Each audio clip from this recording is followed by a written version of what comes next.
Hey guys, on today's podcast we talk about food therapy, an IRL segment, and we play a fun game of Would You Rather. Not actually. Would you rather not, but still.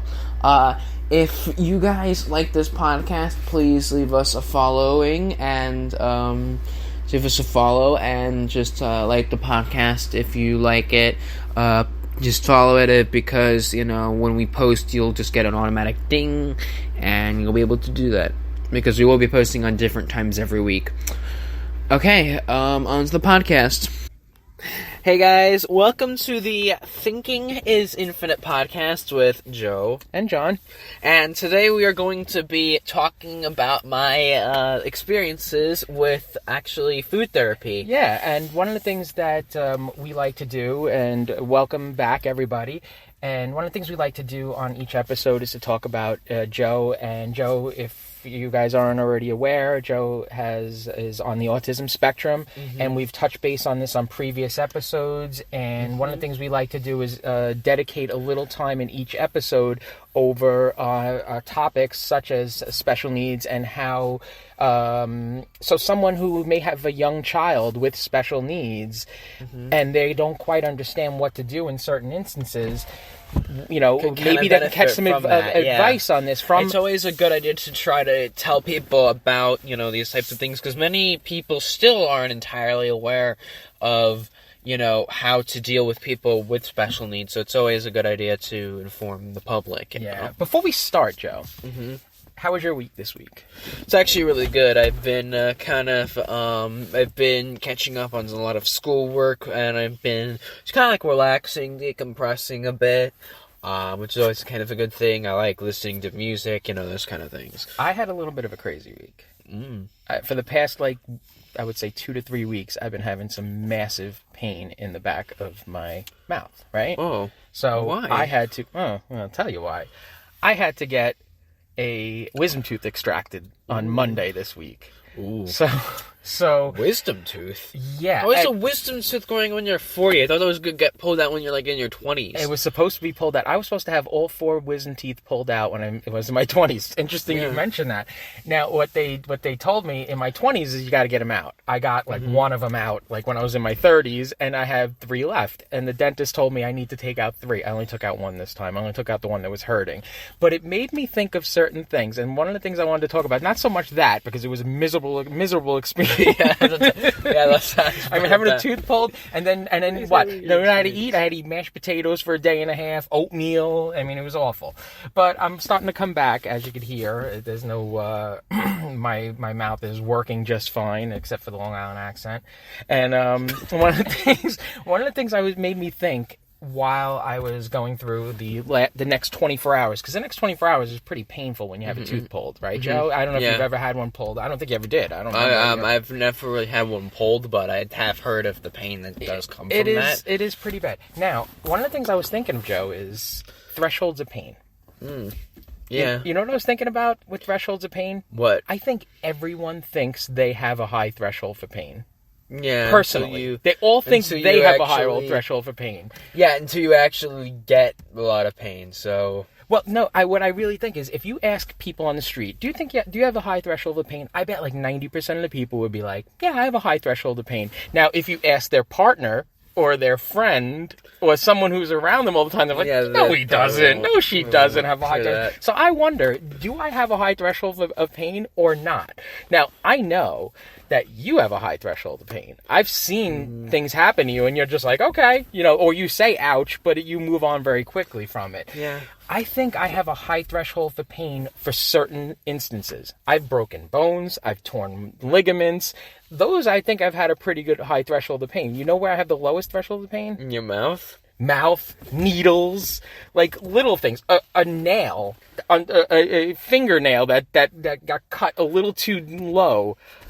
Those are the things that drive me nuts. That's kind of weird. Do you think people realize their threshold of pain? Probably not. I feel like most people think that they have a much higher threshold of pain than they actually do. I feel like that's kind of because people I don't really know why that is, like why people think that they have a much higher threshold of pain than they actually do, but it's very weird, honestly. I've never thought about that, but yeah, that is kind of true. Well, and another thing when I was in the dentist is and a little pet peeve of mine is the dentist or the doctor that has to explain everything that they're doing while they're doing it to you. Now, yeah, that doesn't really sound very fun. That freaks me out. Now, someone like you seem to be very easygoing. You're like, I can get needles, I can do this, I can watch it happen. With someone like me, I can't stand that. I'm like, I always pre-warn the dentist. I'm like, okay, here are the ground rules, and the guy walks in and looks at me like, what? I'm like, here's the ground rules. These are very serious ground rules. Are you listening? And I'm like, don't ever tell me while you're doing it what you're doing to me. Just tell me everything's going to be fixed. And that's all I want to hear. And I loaded myself up with Sweet Air. And I told them, once I start giggling from the Sweet Air, go take that tooth out. Okay. And they took it out.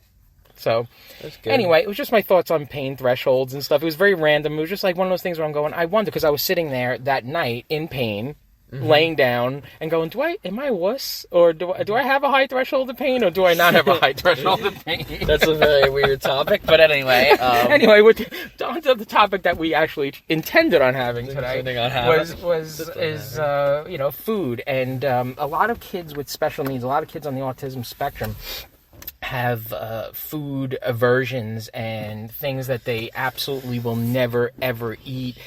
And I've heard parents of typical kids, and I have typical children as well that are not on the spectrum, and yes, you are correct, every kid has their own little finicky little things.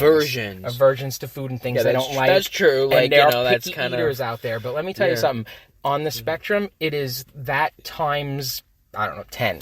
Because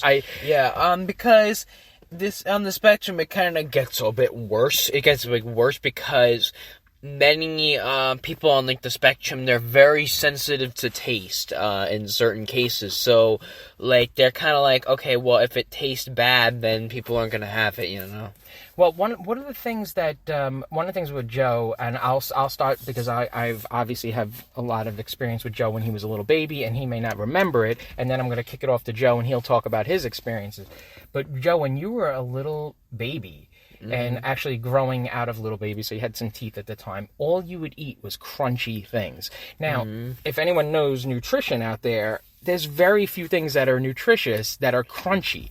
So it posed an enormous challenge, so much so that feeding therapists came in and they were trying to help you. And one of the things I learned during your feeding therapy was there was something like 30 different steps to food and eating, and that was stunning to me. It was just like, oh, there's food there. Does it look good? I'm going to eat it. If it doesn't look good, I may not eat it. And one of the things that I had to learn was Joseph was going through and had to feel comfortable with each piece of food that was in front of you. It's like individually, you have to go one by one by one by one. So it was kind of difficult. Even today, that's still kind of how it functions. Like I'll have like each piece of food that goes in front of me, I have to feel comfortable with that first before going into another one. It's very like individual, not like collectively as like a group, It's like, oh, well, this looks good, I'm just gonna eat it. It's more like, I have to feel comfortable with eating this, and then I'll go to another food. It posed such a tremendous challenge. I remember, Joe, when you were little, that I remember even trying one time breading a chicken cutlet with Funyuns, because that's all you would eat is Funyuns all day long. Oh my God. And that really didn't go all that well. I didn't think it tasted that bad, but Joe, I remember you not particularly caring for it, so that didn't work. But there's a lot of trial and error when it comes to feeding therapy, and I will say this.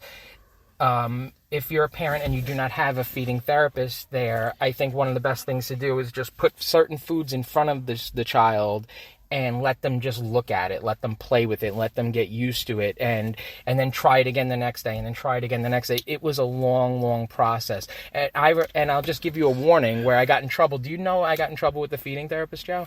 you remember what didn't this- know that. I Okay. actually don't remember that quite. Well, when Joe was a little kid, and I realized his diet was not up to par. I mean, he was eating just crunchy, like, you know, Cookie Crisp and Funyuns all day long. And Chex Mix. Especially one thing I always ate was you know, the scoops, you know, the Tostitos scoops. I used to call them black chips because they have like little like black dots on them. So, I mean, his diet was really, really rough, and Yeah, it was very concerning. It was all just snack foods. And one of the things I wanted to do is I kept thinking in my head, I'm like, if he tries peanut butter, he will love it. I know he'll love peanut butter. I know he'll love peanut butter. And every time I try to give it to you, you'd run away. You'd run away and you'd scream. So one day, I ambushed you. I walked up behind you, and I put peanut butter on my finger, and I just shoved my finger in your mouth. And you hit the roof screaming at me. Oh my god! You got so mad. So then I told the dog. feeding therapist of the story, and she yelled at me too. She's like, "Don't you ever do that to a child that needs feeding therapy." Now the happy ending is Joe actually really likes peanut butter right now. Yeah, right? I do. Actually, I eat it a lot. I eat like peanut butter and jelly sandwiches. I eat a lot of Reese's cups. I love Reese's. So let's fast forward a little bit to today, and what has made you overcome certain foods that maybe you wouldn't have tried a few years ago? What is it that you see in your own mind that lets you try more things? Because I know your diet is expanding. Well, actually, what ends up happening is I'll kind of like ask about like the food and like kind of like what kind of taste it has, and then I'll kind of match it up to what I kind of like, my own kind of taste that I like, and then I'll kind of like try that food, and I usually end up liking it. So it's kind of like something that I usually do a lot. So what you're saying is you actually try to compare it to something you typically eat. Yeah, pretty much. And that kind of helps me, that kind of has helped me expand the stuff that I like and the stuff that I eat, so what are the things that you have tried that you absolutely just don't like not doing it? It would be the last thing I eat. Do you have any of those things in your head right now that you've tried? Probably like meatballs. Like, I tried like some meatballs, and I was like, no, I don't really want that, because I used to like beef, sort of like beef, but then I threw it up, and I don't really like it anymore, so yeah, I've never really liked meatballs, so that's something that I've actually tried that I don't like, and well, one of the things I remember also, Joe, is that I remember one of the feeding therapists saying something to me along the lines of, don't ever, always try to buy things that will not go out of business. Because once a child on the spectrum likes a certain food, they don't want to ever branch out. You know, they don't want to they don't want that food to be halted or reduced. So if you're in trouble, if the company's going badly, then it's probably not a good idea. Well, they were saying is if that food goes out of business, then what do you do? If this child's used to having a Wonder Bread sandwich and Wonder Bread goes out of business, which actually happened. That actually did. Hostess went out in like 2012. Yeah. So that actually did happen. And amazingly, I bet a lot of people that had kids with special needs were freaking out a little bit because that's the type of bread that kid likes. Now, you seem to have gotten to the point where you can try a variety of different breads and different things, but how do you feel about certain like peanut butters? Can you eat the same type of different type of peanut butters, or you have to strictly stick to that peanut butter? I actually can eat pretty much any different type as long as it's like creamy peanut butter. I don't really like the crunchy type. I feel like it's kind of like weird and it's like texture, but I like the creamy one. I can pretty much eat anything, except for like the Peter Pan one. That one was just kind of weird tasting, but yeah, and I do know that you've gone through, and I think you've done a great job of expanding your diet a little bit better. Mm-hmm. I think, the ground beef, yeah, and I remembered one of the stories that one of the things that if you have a young child on the spectrum and your child does what I'm about to tell you, have faith. It will get better. But I remember Joe trying like lunch meat for the first time, and like cold cuts, and I was like so happy. I was over the moon. I was like, yes, he finally did it. He tried cold cuts. 5 seconds later, he threw it up. I mean, so it was a process with you. I mean, it was difficult at times where I remember you having some major aversions to food. Like you would literally throw it up within a second. Like the first time you tried pizza, you threw it up. So I mean, I remember that happening a few times, and it was very. I actually difficult. remember the pizza story when like I didn't like the stringiness of the cheese, so I just like puked the pizza out. And it was kind of a mess. We had to like clean it up off the floor. Yeah, it was pretty gross. Yeah, and I guess one of the things, be positive, keep trying, take your time. Eventually, you'll eventually have, you'll probably eventually get to a point where they will eat a bunch of different things, but you have to really take time, to get them to do that. It won't just happen right away. It takes a lot. Well, keep this in mind. It's the long game. Yep. You have to play the long game and say, okay, in a few months, I want him to like or Amazon, her to eat. Just play like the long game. Don't go the short way. Play longer, and you'll probably get there eventually. Yeah, you will get there eventually, but you got to try. You got to try, and you got to keep trying, and you got to keep trying. You got to say, listen, within 3 months, I'd love him to eat or her to eat 1 or 2 different foods, or 1 vegetable, or 1 piece of protein, and you could eventually get there. Mm-hmm. Yeah, it's kind of like always what you do just in life in general. Just kind of like set smaller, more manageable goals rather than going for like the big thing like right away. It's always kind of a good idea for anything really, and especially for this type of thing with food with autistic kids and just special needs kids in general. Very true. Well, thank you so much for listening to this part of our podcast. We have a special announcement that we'll be telling you later on in the podcast. We'll tell you that later on, but right now, let's get to our next segment. Hey guys, welcome to our next segment, which is going to be our Would You Rather segment, or Would You Rather Not, more like. Would you rather not? Now, in the last podcast we did a Would You Rather Not happen to you, so let's explain the rules again for the audience, all right, Joe? Yeah, let's do that. So, basically, the rules are, we have 2 different things. 2 different bad scenarios. 2 bad scenarios, and we have to pick which one audiences hate the most.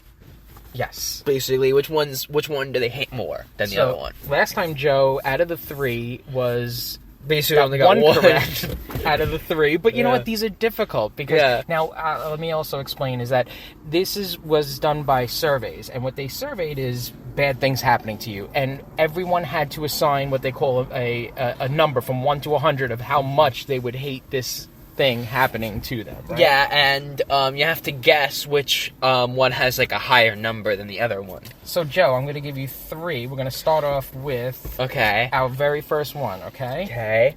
Now, the first bad thing is a 20-minute TSA full-body search. Ooh. So you're at the airport, right? Yeah. You can't wait to get on your plane. You can't wait to go to your destination, which is maybe Australia. But maybe we'll talk about that later. But yeah, we'll talk about that in a bit.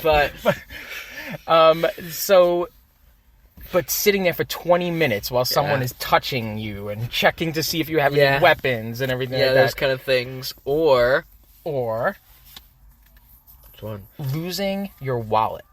Oh. So, now, you have one thing that is severely uncomfortable, right? And a little weird, right? Because you're sitting... Now, I have been searched like this, Joe. Not for 20 minutes, but I've been searched repeatedly at airports. I don't know what I trigger in people, but they're constantly pulling me aside. Every time I go to fly to see my parents, they pull me aside and they go, okay, could you put your hands out, please? And they pat me down. So, I've personally experienced this. Not really comfortable. Yeah. Not horrible. It's not the worst thing in the world, but a little invasive. Yeah, it is. Losing the wallet, though. Yeah, that I feel like probably it's kind of hard, but I feel like people would rather not lose their wallet Because you that got your credit actually will cards, get, yeah, you got your everything license in your there. wallet. So I feel like I'd Money. rather not lose my wallet than have to subject myself to just a 20-minute search. Although that sounds very weird. 20-minute search is very weird, especially if you're waiting for your plane or trying to get to the true. next step. That's true. That's But just the wallet, more annoying, though, oh my but God, yeah, you I wanna feel talk about a it's day probably- ruiner. Yeah, that ruins people's weeks. That ruins people's months. That kind of thing. So I feel like I'd rather not lose my wallet. That's my kind of final answer. All right. Well, Joe, Yeah. last time you were 1-2. Mm-hmm. Today you start off 1-0. Good job. Woohoo! Yeah, baby. So Joe got it right. People would fear losing Their wallet. wallet. So it'd be More. 40.5 and then 30.5 are the misery index things. So 30.5 for the full body search, 40.5 for the lost wallet. So let's play another round. All right, second round, Joe. You are 1-0 so far today. So Woo. you're doing fantastic. Already better than last time, or at least at the last time's levels. Okay? Okay. Now, second one. Sprayed by a skunk. Or Or a root canal. whoa. Now, that one's difficult. So, sprayed by a skunk. Now, do you know what a skunk smells like? Yeah, it smells terrible, but But have you ever smelt it?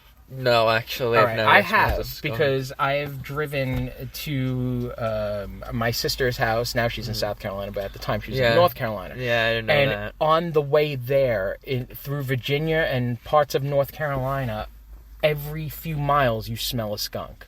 Oh, It smells really, really bad. It's you're driving on the road, and all of a sudden you're like, "What the heck is that smell?" It's a skunk. It's a skunk smell. It is awful. It is not fun.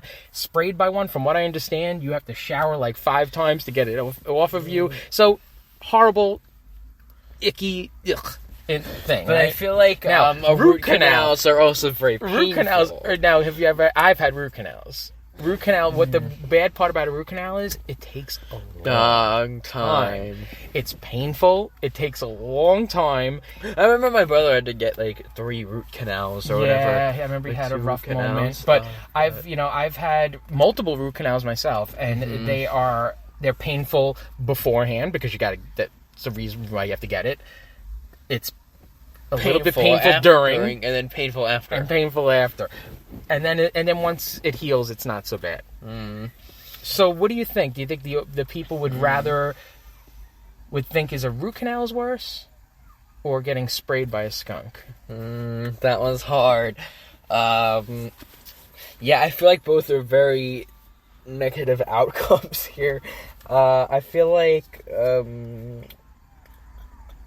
probably the root canal, because at least you can spray off personal the skunk pain. smell. I Yeah. feel like, but root canal, you'd be in pain. So I guess that's gonna be my final answer. All right, Joe.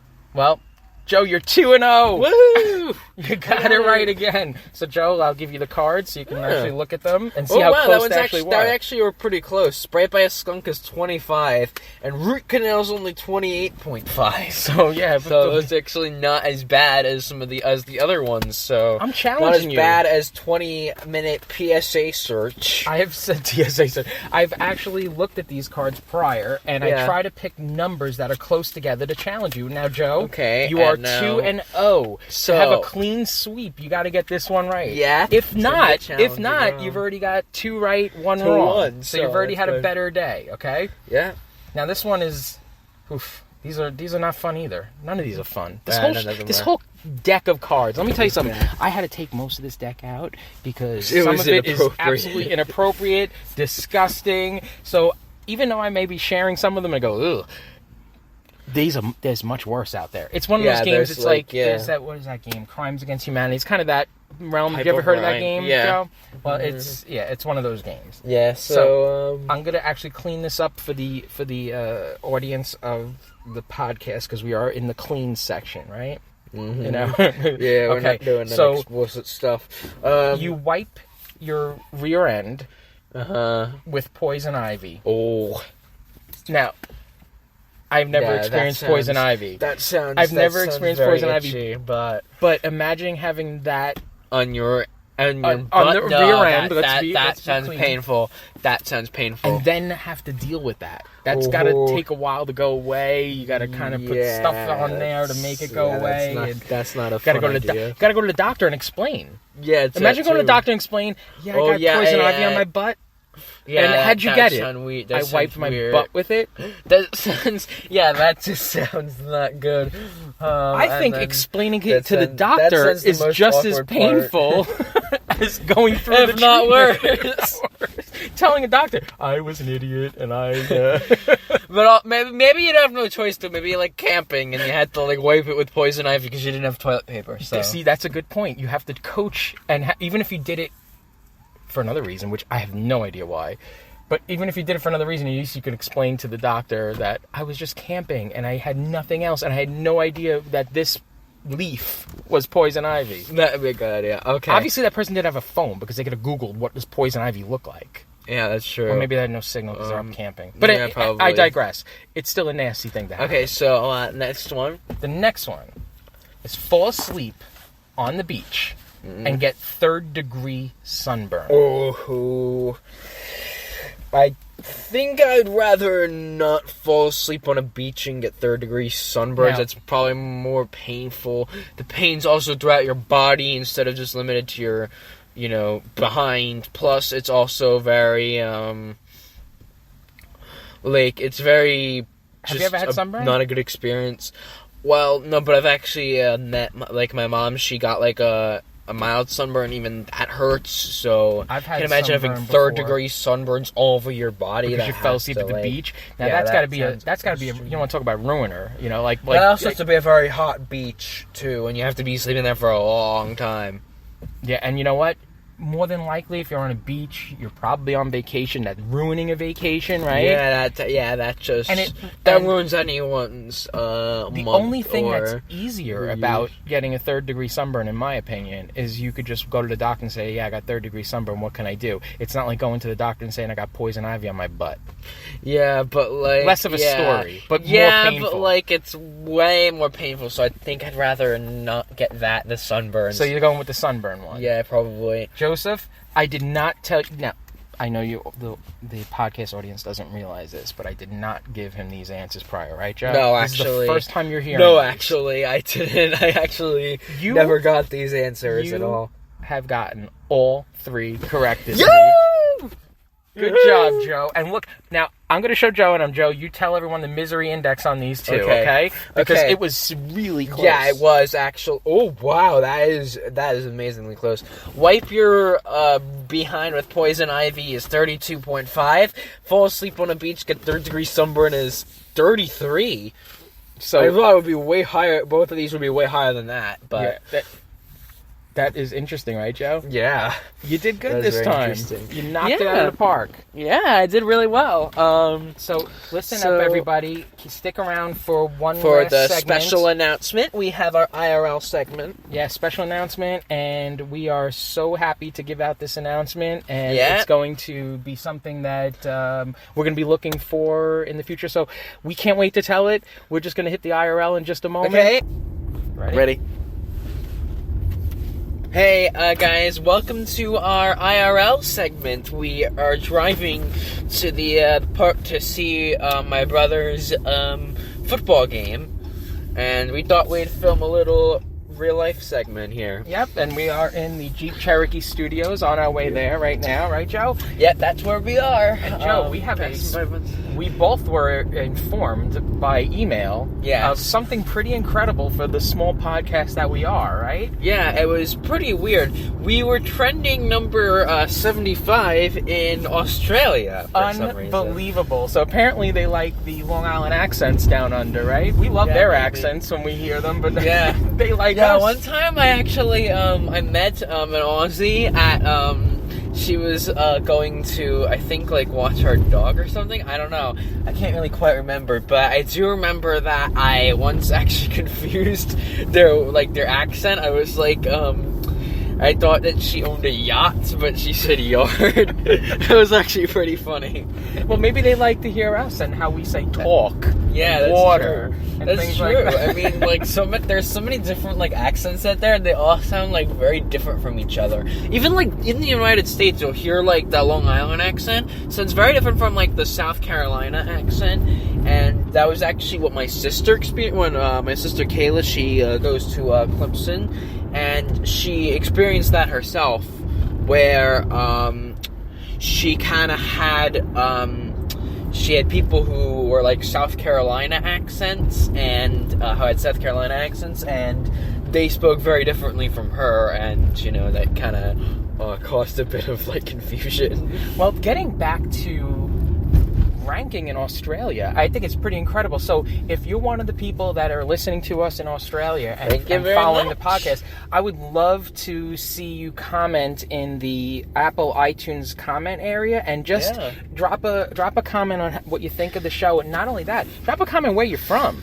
Yeah. I think it's incredible. And how did you hear about the podcast, Joe? That was the thing that shocked me. that's odd. I actually we didn't advertise any at all in Australia. We only advertised in the US, so I'm kind of surprised that Aussies heard about it or were kind of interested in it. I guess maybe from like the algorithm maybe recommended it, but I think it's awesome. Yeah. We also actually hit, I think, 163 in the US on one of our episodes recently. that's so good. I am completely shocked and That it really thrilled helped by you. it. I can't believe we actually I feel got like to this we're point. kind of growing, and I feel like one day we'll be able to.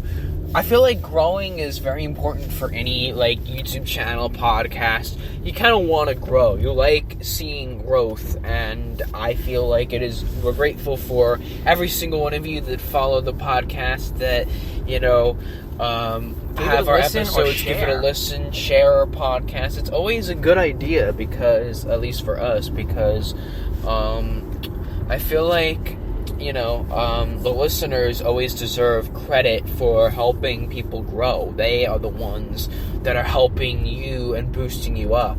Yeah, and if you don't know how, they're in the Apple Podcasts.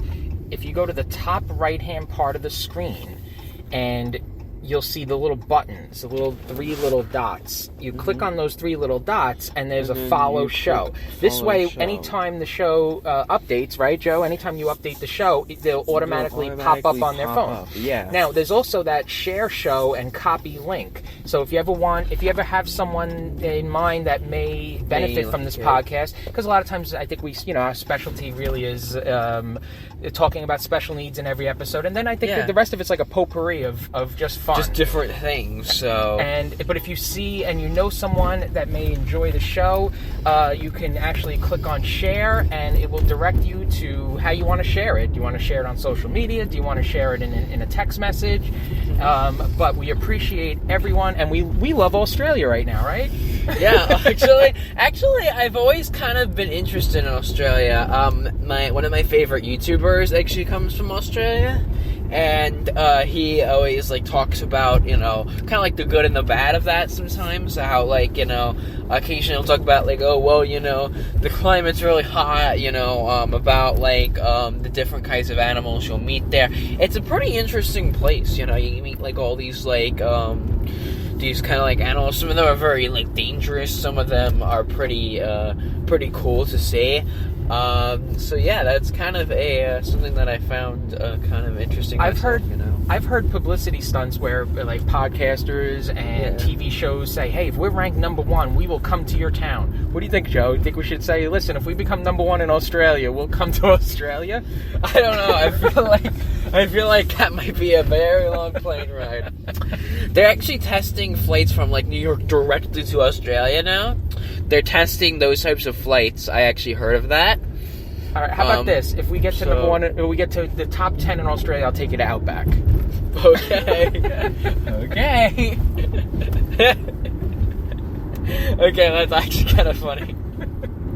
And we'll celebrate. Maybe we'll do a segment from the Outback. Outback Steakhouse. From Outback Steakhouse. I don't know if people in Australia know what Outback Steakhouse is. But it's based on Australia, kinda, but I mean, it's not like exactly. I wouldn't call it very Aussie, but it's kind of loosely based on Australia, so it's kind of odd. The blooming onion's pretty cool. I don't know if Yeah. Joe, do you like the blooming onion at all? Actually, probably not really. I don't really love like onion rings. I've never really been into that because I like the flavor of onion rings, but I don't like their like weird crunch. I don't like that. You know, I like feel the inside of yeah. the onion, huh? Yeah, it's more about that than like the actual flavor, because the flavor is actually really good. But And listen, again, if you are from Australia or if you like the podcast in the U.S., and just keep listening, keep sharing it. We are having so much fun, and I could not believe. And it was funny, Joe. What I was actually doing this week I had a little bit of downtime, and I'll explain that to you offline. But I had some downtime, so I was like, you know what? I wonder how this podcast is ranking. So I didn't even know there was searches for these things. So I did a quick Google search on how do you check the ranking of a podcast. I'm expecting our podcast to be somewhere in the millions or something, because there's got to be a million podcasts out there. I figured we'd be like 900,000 and something like that. And then all of a sudden when I saw it pop up that we were ranked 75 at the highest in Australia and 163 in the US on one day. I was absolutely shocked. And then I sent you a text message. You're like, yeah, I know. I'm like, what do you mean you know? You didn't tell me this thing? yeah, it was actually an email from Apple Podcasts. I don't really read my emails that much either, so that actually I don't really like keep up with them because they don't really send me notifications when I get an email. So what'll happen is it'll just show up in my inbox, but I won't even like read it. So that's actually sort of a thing that happens quite a lot. So when you read it, you were just like, I'm not going to tell Dad. No, I actually was going to tell you when the text message came. So Well, once again, thank you very much for joining us on our IRL segment, and we will see you next week. And that's it for our podcast for this evening. I felt like that was a really fun episode, if you know what I mean. It's a bit shorter than usual, but not that much shorter, but a little bit shorter. Just don't forget what I said in the intro, and yeah, see you guys next week. Bye!